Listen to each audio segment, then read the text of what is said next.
All right, then, it's here, the very first episode of Pod Pourri. My name is Seetal. My name is Rakesh. Oh, all right. We are doing our own music, as you can hear. What's your favorite word? Serendipity. What's your least favorite word? Conscientiousness. What sound or noise do you love? Panpipe. What? What does that sound like? I don't know, there's this, old film called Picnic at Hanging Rock. Yes. Right, It's not so- that old also, no? It's It's the Australia 70s, one. I would imagine. The Australia story. Yes, correct. Right. It's horror, no? It's horror-ish, but this was, for some reason, playing on 80s mainstream Doordarshan television. And I remember watching this and I remember being really spooked by the music more than the story itself. So your favorite sound is a panpipe? Yeah. Okay, next.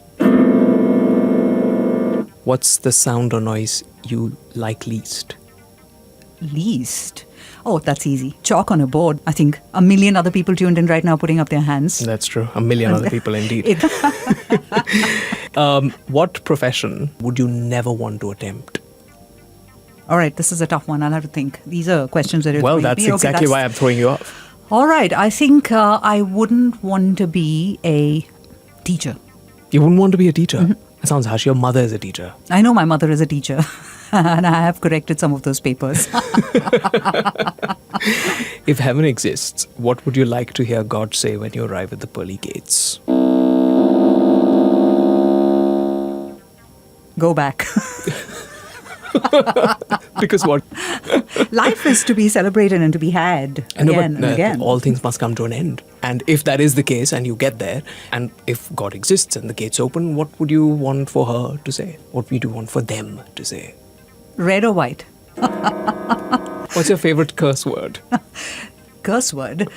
Actually, I can't. No, this is like a family show. No, I don't think it is. It isn't. It isn't a family show. All right, so families get out of here. No, I use it all the time when I'm driving, so I can't. And that is? It's one of the BCMC words. I would have expected an F word out of you, No, actually. I mean, that of course, but But that's not your favorite. yeah, but that's not the one that comes out of my mouth when I really want to. And with that, we start Pod Pourri. The premise is that every week we read a lot of things. We work with a lot of different clients, and each one is very different. That's correct. Sometimes we work with publishers, sometimes we work with people who make masala. And then people who talk about cloud computing, on the other hand. There's clouds and computing and everything in between. So what it does in the process is we end up reading a lot, listening to a lot, hearing a lot of things, and sometimes they do pique our interest. They do.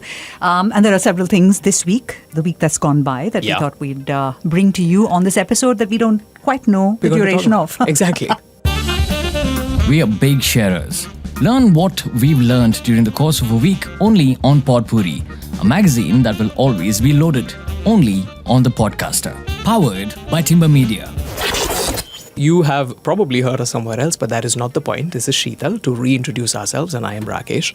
And as we were telling you earlier, we encounter a whole bunch of things. And this time, I'm going to start things off with what I thought was incredibly interesting. I was reading about Bappi Lahiri because, there's a show coming up that you should absolutely listen to. It's called Flashback. It's going to be on the Podcaster. You must absolutely listen to it. And clearly that led me to Indo-Russian cultural exchange, because that is a fairly easy jump to make. It is, in fact, an easy jump to make because we all have heard that Disco Dancer was massive in Right. Russia. And I thought, okay, this I've always known. Raj Kapoor was massive in Russia. Also, I've always known. But why exactly were they massive and how did this come about is what I'm going to be talking to you about.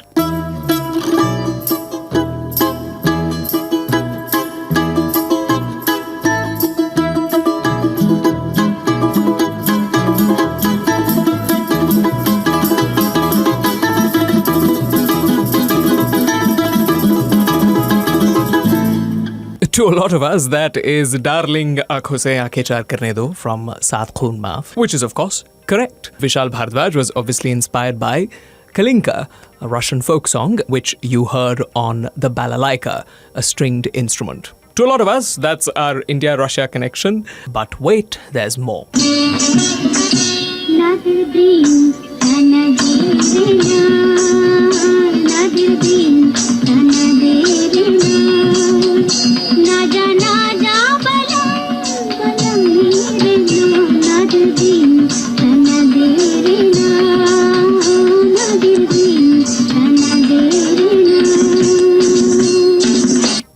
why am I playing an old song called Nadirdim Tanaderina in Rag Godsarang if you're interested. This was also part of what happens during a week. I was in your house talking to our friend Geeta, and she was talking about learning Rag Hamsadhwani.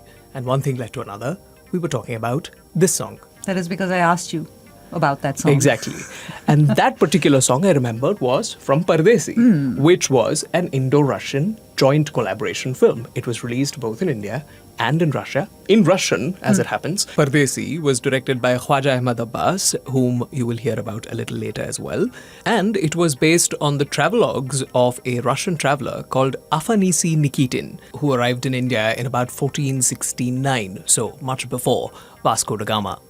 Now, the travelogue was called A Journey Beyond the Three Seas, which is considered the first Russian literary work to depict a strictly commercial, non-religious trip. Now, Nikitin visited many places, Caucasus, Persia, Crimea, but it was India that he dedicated most of his notes to. He spoke about the trade, agriculture, customs, ceremonies. He spoke about watching war games involving elephants. And he also talks about the trade of Hormuz, Cambay, Calicut, Dabhol, and many other places. But of course, in the film, Nikitin also falls in love with an Indian girl called Champa, who was played by Nargis. Now, the reason I bring that up is this particular travelogue upon which Pardesi was based is one of the first recorded instances of relationships between India and Russia, or what came to be USSR and then back to Russia, etc., etc. So we are using those two terms interchangeably here. Of course, since then, there has been a rich tradition of cultural exchange between the two countries. Currently, what Russia is doing is obviously heinous. There, I said it. And we're not going to go into that, or certainly not into the geopolitical relationships between India and Russia now, because that is certainly outside of the purview of this particular podcast. In fact, we're going to stick to cultural relations between the two. In fact, I want to insist on pop culture relations between the two countries. Of course, there is mutual high culture appreciation between the two countries. The Russian historian Nikolai Karamzin had gone on to say once that Kalidasa is no less important than Homer. There's also Tolstoy, very famously, writing to various revolutionary and literary Indian figures. He wrote to Gandhi, he wrote to Taraknath Das. It was Taraknath Das, in fact, that Tolstoy referred to when he wrote Letter to a Hindu, and Tolstoy famously wrote to Tagore as well. Theatre and music were also exchanged between the two countries. The Pushkin Drama Theatre, in fact, staged a version of Kalidasa's Shakuntala in 1914. The music for that was composed by Hazrat Inayat Rahmat Khan, who was a Sufi, and he had gone on to say that the Russians may have a Western mind, but they have an Eastern soul. The Moscow Children's Theatre had staged the Ramayana. The library of the St. Petersburg State University has a collection of Indian manuscripts. It even has a signed copy of one of Bankim Chandra Chatterjee's novels. The beginning of the 20th century, Roerich, Nicholas Roerich, who was a painter, among many other things, fell in love with India, settled down in a place in North India, I think Naggar. But there is another connection. His son, who was also a painter, gorgeous landscapes, especially of the mountains in the north, Svetoslav Roerich, but more importantly, married to Devika Rani, the first lady of Indian cinema. More relevant to the two of us because we live in Bangalore. They used to live in Bangalore as well.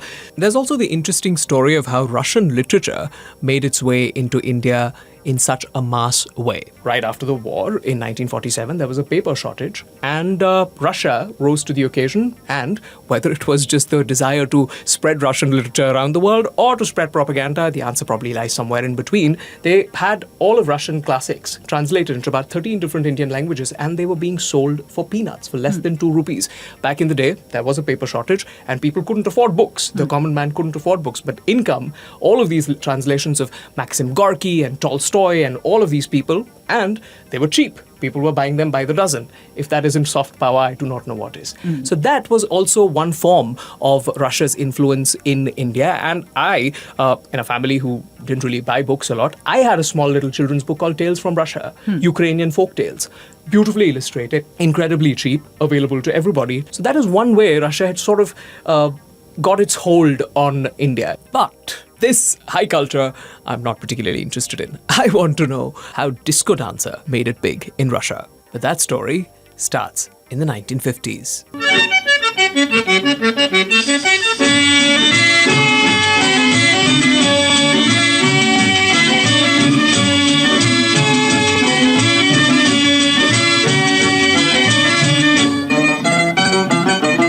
Hindi Rusi Bhai Bhai. Now, I'm not going to go into Nehruvian era politics, socialism, etc., etc., because A, I'm not a student of geopolitics or history, and B, bhai kyun? But yes, that was definitely the blossoming of diplomatic relationships between India and the Soviet Union at that time. Now, there may also have been another reason, according to some historians. Apparently, because during the Korean War, India didn't bow down to American imperialism and it impressed the Soviet people, and that sort of was the beginning of what was once a beautiful relationship. Now, right after Stalin died in 1953, the Iron Curtain sort of started going up a little bit, and it was during that time, what is called the Khrushchev thaw, that cultural imports from other parts of the world, including cinema, started happening to USSR. And this was allegedly because of the not-so-fanatical Nikita Khrushchev, who took over and cut back on Stalin's excesses. What was happening during Stalin's time? During Stalin's time, all that the Russian people were exposed to was sort of cold propaganda movies. There wasn't anything that was exuberant, that was human, that was, that showed any emotion because, you had to be stoic. Alexander Lipkov, who was a film critic in Russia during that time, wrote in a paper in 1994 that USSR was just about recovering from Stalinist dictatorship. What was being produced during Stalin's films, like I said earlier, pompous, cold films under Stalin's personal supervision, which were least concerned about viewers' wants, he says. They depicted not the real world, nor the world of real human feelings, but what ought to be. Official doctrine, that is. And who held the official doctrine? A single individual, Stalin himself. Films were produced in small numbers and shown only after careful screening. The Iron Curtain made sure that it insulated the viewers of USSR from alien influences. Now that was no longer the case. And in came Bollywood. And this is where the love affair truly began for a mass audience. And that is where we encounter Raj Kapoor. But even before that, the first Indian film that was ever screened was a Bengali film called Chinnamul, The Uprooted. There was a Russian director who had come down to India. He seemed to like the film and took it back to Russia, screened it there. Not much of a difference it made. And then there was a film festival that happened, and there was screened Awaara. आवारा हूँ या गर्दिश में हूँ आसमान का तारा हूँ आवारा हूँ. Raj Kapoor had gone down to Moscow. Nobody knew him the first 2 days, and he decided, you know what, I want to go back. Nobody knows me here. Nobody's, giving bow to me. Nobody's coming to shake hands. None of this is happening. In fact, I'm going. But the next day was supposed to be the screening of his film, and one of the other directors who had gone down with him said, you know what, stay back. It's only fair that you're the director of the film. You should stay back for the film. And as it happens, the man who was with him was Khwaja Ahmad Abbas. Now, one of the other reasons why people say Russia fell in love with Indian stories from that time was obviously the charm of Awaara, the story of Awaara, where, the feelings were all out there. It was always the victory of the everyman over evil. Eventually everything prevails, that there is love to be gotten, there is melodramatic. We are not getting any drama from Russian films, at least we are getting that from here. And it was always some sort of tale like this. It was egalitarianism. Writer Deepa Bhasti, writing for the Calvert Journal, goes on to say that it allowed a sweet path to escapism for a population otherwise fed on the state's idea of a love for the motherland, ideas that were relentlessly driven down by propaganda movies that showed only what the people saw on the streets, at work, and lived in their homes anyway, unquote. And India and Russia seemed to also be sharing trajectories. The economy of Russia was just about recovering from the devastation of World War II, as well as Stalin's brutal dictatorship, and just the suffering that people had undergone during the Second World War, not too different from India's own situation at that time. Now, so people have wondered where that could have come from in Indian films. It was because of men like Khwaja Ahmad Abbas.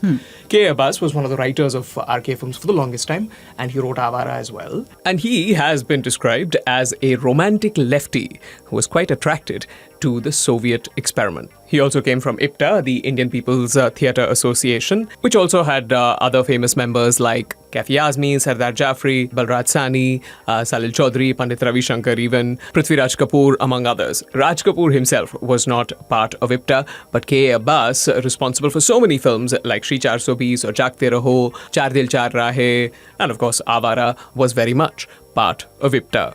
And in fact, he was with him when it released in Moscow, and as it happened at the premiere, Abbas goes on to say in his book that I'm reading, Sone Chandi Ke Buth, Writings on Cinema, he goes on to say, I was with him on the night when Awaara premiered in Moscow and the audience applauded him for 10 minutes. After that night, Raj became the most loved film hero of the Soviet people. That's where the love affair began. It was with Awaara. And if you go through the list of the highest grossing films of all time, not just of a few years, not just foreign films, just any film that was released in Russia ever, there are a few names that pop up. Disco Dancer, which is we'll come back to in a bit. But Awaara had tickets sales in Russia, in the Soviet Union, of more than 100 million. And that was only to be beaten by Disco Dancer much later. And that, by the way, just in terms of tickets sold, Disco Dancer is still the second highest ticket sold film in all of Russian history. There's only one other film called The Red Snowball Tree, which I clearly haven't heard of, which sold 140 million tickets. Next to it is Disco Dancer with 120, and next to that is Awaara with 100 million. And from then on, the Russian people fell in love with Raj Kapoor. There was Shri 420, which came after. And then there was Mera Naam Joker, where we also had the circus troupe from Russia. Bobby, and even a Dabba film with Raj Kapoor's son, Barood. Have you seen Barood? No, I haven't. Oh, do you even like the songs? Barood. Do you even know the songs from Barood? You wouldn't know because it's an irritatingly stupid film. But one of the highest grossing films in Russia. So the hold that Raj Kapoor had during that time over the Russian people was strong, and it all began from there. But towards the end, Alexander Lipkov, who is a film critic from Russia and interested in Indian films, goes on to write that in the beginning, this was selling. And I was trying to tell the people that, you know what, this is extreme sentimentality. Do not watch this. Like, for example, Sangam, when it released in Russia, was apparently a massive sensation, with people writing letters to the newspaper saying Sangam gets you because it shows the truth of life. And I saw this film 16 times and I did not miss out on a single detail. This was from a student who was in the ninth standard. And this Lipkov, a film critic, goes on to say, all this is soul-stirring, treacly and ponderous, wholly devoid of any humor that Awaara may have had at that time. Raj Kapoor is now a bloated old man and he's not doing anything. Why are you watching this? You should not be watching this. It's rubbish. Lipkov is going on about, take film seriously. This is what the kind of films you're watching is absolutely ridiculous, and Sangam should not be loved or appreciated. And apparently he got a letter from a man called Ikhtiandar Zip. He promised to slit his throat if he didn't take Sangam seriously or give it the importance that it deserved. And Lipkov goes on to make this interesting observation that initially it was probably because people enjoyed the melodrama. People enjoyed the fact that a common man was triumphing over the evil. But even though he thinks it's a bit ironic, because in Awaara, Raj Kapoor is a thief. He's a member of the non-working class. It should not appeal to Russian people. But apparently it was given the hall pass because it was foreign. And eventually, by the time it was the 70s, interest started waning. Barood was probably one of the last, and Sita or Gita apparently was also a huge hit there. But interest started waning. He doesn't quite give me a reason why, at least in his paper. But he talks about the fact that it could be because of the extending influence of American capitalism and their shiny new films that were coming out, etc. And that probably explains why Disco Dancer, which came out in 82, was the next big thing that happened in Russia. He also goes on to talk about how we would think that all the art cinema that comes out of India, the Satyajit Ray and the Benegals, etc., they might probably appeal to these people. Apparently not. He used to see film screenings of Teen Kanna, which is Satyajit Ray's film. He remembers an experience where every single person left the theatre as the film was playing. So there is this, it's a weird dichotomy, or is it irony, that, people you would expect to sort of like the realistic tales from a foreign country eschewed it. They said, we don't want. What we actually want is the fun and drama and melodrama of it. And, all the feelings are out there in the front and the guy gets the girl in the end. That's what we want. And that is where comes in Disco Dancer and Jimmy.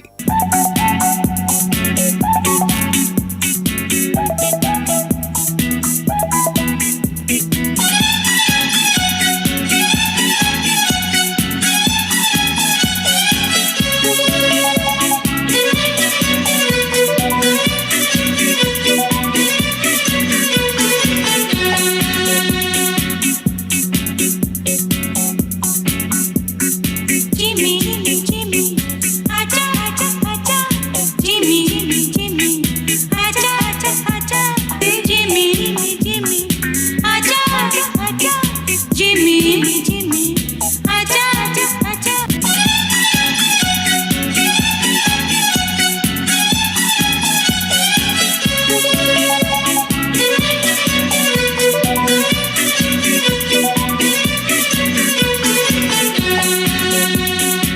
So Mithun Chakraborty became a massive sensation. So much so that when Gorbachev came to India and Rajiv Gandhi, who was then Prime Minister, introduced him to Amitabh Bachchan saying, hello, this is Mr. Amitabh Bachchan, the biggest film star of India. Gorbachev said, oh, I don't know about that. My daughter only knows Mithun Chakraborty. That is how massive Disco Dancer became in Russia. The whole point of all of this is what has attracted my attention. This week. This week, what has caught your attention? Yes, among the things that have got my attention, one has to actually do with work, because one does come across a lot of these tech phrases, some work-related context of things. So there was this podcast that we recorded on quantum computing, and what I learned was, the applications of quantum computing are yet to be seen. Evidence of that doesn't exist in organizations yet. But a lot of organizations must be thinking of what they will do when things fall into place. Right. And so that was an interesting conversation, especially in the area of wealth management. There are clearly algorithms, and you need about quantum power to ensure that you're mining all that data to make it applicable to wealth management, that kind of an area, or for that matter, even banking and stuff like that. But yes, to come to the Nobel aspect of it, what was interesting is that this year's physics Nobel goes for work in quantum technology. There's still Nobel happening in quantum technology in areas that are fundamental, that were once called spooky by Albert Einstein, like something called entanglement. I suppose it is, we aren't really seeing use cases for the research just as yet. So that was interesting because I won't get into the detail because I'm not a physicist, but it was interesting to read about entanglement and its applications in teleportation. So even for the layperson, that's the whole thing, because in corporate India, there's a lot of talk on focus on STEM, right? So how does one make these stories a little interesting for people to read? Otherwise, there's one article in the side corner of some page on Nobel for the year, and literature today, yesterday was physics, and so I thought it was interesting because an idea, why are these stories just told in this most drab of manners, which is just to cite the research and say, okay, something, and why not make it a little bit more aspirational? Because that's a constant thing that at least the corporate world is grappling with. How do you build pipelines in STEM areas, especially when it comes to women, right? There's a large gender disparity in women in science. And that sort of, those three motives just came together. One is this podcast on cloud computing for a client, and the second one is, of course, the Nobel, and one achievement in physics in that area of entanglement. That's what it's called. I love the word already. And, of course, STEM and how to make these stories interesting. So that stayed with me. I have no idea, but maybe there is a podcast brewing somewhere on making science interesting. There are many universities abroad, at least, who are trying to make inroads into increasing participation of women in STEM, and in many places that parity has sort of been achieved. That has certainly been the case, at least in medicine in India. If you go to most medical colleges, you will find more female students than you do male students, and that sort of parity has also been achieved in, for example, law. But in hard engineering, in the sort of mechanical engineering and aerospace engineering, that disparity still does exist, and how to bridge it, well, we don't know yet. Yeah. It was just a few years ago when we were, doing these conversations with another client, again, manufacturing as a sector. And I remember this was like about 6 or 7 years ago. And there were very few women leaders in that organization at the senior management levels. And one of them said that when I started out my career in manufacturing, there wasn't even a toilet that was assigned to women. So it was basically one toilet, but we're coming back full circle right now that you have gender neutral toilets. So there is that. Anyway, so that was something that leapt out in me. What else screamed at you? Although this has not been a full working week, you do realize we were away for 2 days. Yeah, so means we haven't been hit by as many things as interesting as we should. Or maybe we for were, the very first episode. Or maybe we have been hit by other things in our personal lives, which is precisely why we have a segment called Our Choices. Oh, we are already at our choices? We are already at our choices. Right, no. Wrong. I had one thing to say because I thought this was interesting. Okay. Akasa, the India's youngest airline. Yeah. I'd like one of those special effects. Yes, please. Because this is big, especially for pet parents. I like that phrase already. So Akasa is going to allow pets on board. Yeah. And by pets, no, not turtles, not birds and parrots and things like that. Domesticated cats and dogs under the weight of 7 kilos, including the cage, get to travel in flight at an extra cost. Okay. Right? So you got to pay for the ticket of the thing. And no, not in lieu of your cabin baggage. You can't say, I'm not carrying suitcase, sir, so can I please take my dog? So this is another seat you need to buy? I don't know about the seat because there's a cage. Unless they ask you to This is a bit weird, right? I mean, imagine placing a cage on top of a seat. What I wanted to ask you was, are emotional support animals allowed? Because there was So that those have viral been. video where a person in America took a whole damn peacock as an emotional support. Airlines do allow Okay. animals, provided they are of this category of animals, service or Service guidance dogs, guide dogs and service animals. Okay. Those are generally allowed, but this is new because this is general, Janta class domesticated cats. That's true. That's cats not and happened dogs. before. That's interesting. I Correct. did fly Akasha recently when I came back from Oh, lovely. So you've Bombay to- already made your debut. Yeah, from Bombay to Bangalore. The aircrafts were new. They were very purple. Oh, okay. The seats are all purple. It's purple is a lovely color. But Podcast if- the logo color. That's true. But if you see it on about 200 seats all at once as you walk in, it can be a bit. I will say. But yes, that's a new airline with something new to offer to people, Okay. and I think they partnered with an NGO to get this off the ground. Quite Well done. Literally. What is Next. that? That's just That's congratulations applause? to Akasha. All right, excellent. Sounded like, I don't know, pots and pans clanging somewhere, but all right. Thank right. you so much. What else did you want to say? Yes, read about Meta planning to lay off 15% of Facebook staff, and Oh. that is really not what leapt out at me. The phrase in inverted commas in quite a few articles, quiet layoffs. So I decided to double click on this quiet layoffs and figure out what it was. And then I realized that this, obviously borrows from the other phrase that came in earlier this year, which is quiet quitting. Quiet quitting. Yeah. Right? So obviously quiet quitting is not really about quitting at all, but it's about generally saying this much and no more above my pay grade and all Yep. those kind of things, which are not entirely new. These have always been said at the workplace. It just is a sign of disengagement. Yep. But what was interesting is that quite a few of these articles I read pointed in the direction of work from home post-pandemic as one of the reasons for this quiet quitting thing. One of, not really the only. Probably because disengagement of employees. That's what quiet quitting is all about. Right. And that is obviously what's happened because of ineffective methods of engaging with employees when they worked from home. So you could have been sending 1,000 mails and calling parties and online, But if whatever. you don't have a get-togethers. podcast of your own, you're not really engaging Don't with be your such a shameless seller of products. Now that you know this is a product we sell, contact us immediately. But no, seriously. What I read of the Meta thing is at least you generally get put on a PIP, right? A performance Yeah. improvement plan. Or and performance jail, as it then- is called. Yes, and then you get eased out of the system. So it's not like it's very evident that you've been asked to go. It's just like you've moved on. That's the appearance of this whole thing. So it's a longer drawn process than an absolute like a firing 250 people in the middle of a conference call. Well, I don't know. All of these people who participated in the Great Resignation, what are they doing? Where's the money coming from? My question exactly. I don't know, the gig economy, maybe there's things that, moonlighting. I have no idea. Maybe you're quitting from one moonlighting- but not from another. People are frowning upon moonlighting these days. You know that As they company should. executives You and are. I think, disagree on this, right? Or do we? I disagree. I think people can do whatever the hell they want. They want to, but they need to let the organization know if they're employees of an organization. Fair. And this is That what may it be is. true. That Yeah, I think is- that's a no, point especially that if it's the same Rishad kind of Premji work. also made. But if on the one side you're doing coding and on the other side, you're gigging at a nightclub, I don't think you have any obligation to let your company know. Well, people, these days at least, You have an option not to work with the organization, My Rakesh. generation of people, and Gen Z especially, has grown up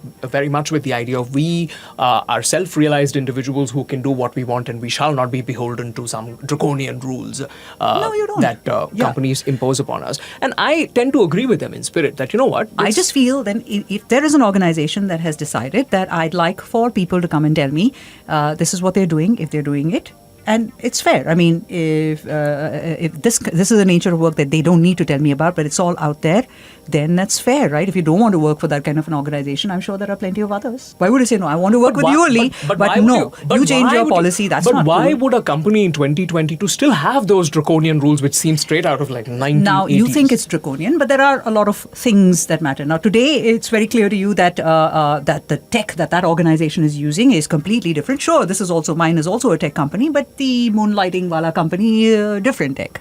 One is digital twins and the other is some blockchain. What's to say that I'm not going to be in the digital twin space tomorrow? So this is all problematic. So why would you just, it's just a can of worms that one is opening. That is Yeah. true, I guess. Right. Yeah, so we don't that's really need it. quiet layoffs. New. Every year there is something new. That is true. Right? Some new phrase. And I think Great last year Resignation. was the Yeah. Great Resignation, Correct. wasn't it? 2021 was Great Resignation. Yeah. And then Quiet Quitting this year. And now Yep. Quiet Layoffs as an outcome of Quiet Quitting. All right. Now time for those sound effects. We've Okay. got things to recommend, right? Things to recommend? Okay, let's see. What is this? It's a little jingle. You clearly don't have a career in Wait, jingle baking. Wait. All right. I think people have been subjected to quite a bit No, of but this. we'll edit that out. Wait.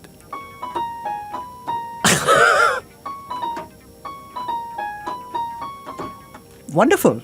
Excellent. Nobel for music goes to Rakesh. Because there exists one. Who knows? No, they're not going to change that. It's all on his will. All right. But they Oh, did make that change, didn't they, for economics? But we're not getting into that Hmm. because I have not read enough about it, so I can't tell you anything about it. Which brings me to What you have read are you about recommending? Okay, it's not new, but I'm going to recommend a series that, that moment when you're standing up and applauding for something and then you look around and you're the only person. And That's not applause, Rakesh. I know what it it's is, the but closest I can come to applause. it's not. All right. And then you look around and you're embarrassed because you're the only person who's like stood up to applaud. Happens all the times, right? In stadiums and No, things like you're just saying you were ahead of the curve. That's what you No, because this is an old series. All right. So the first season of this series came out in 2010. Let's just say I have been living under a rock. But yes, the fourth one came out February of this year. And it's Borgen. And I just feel not enough people have watched it because I want to talk about it and things. There's so much that is right and there's so much that is wrong. It's You're one of just those saying things. you're so cool. You saw it first. You saw it before everybody else. No.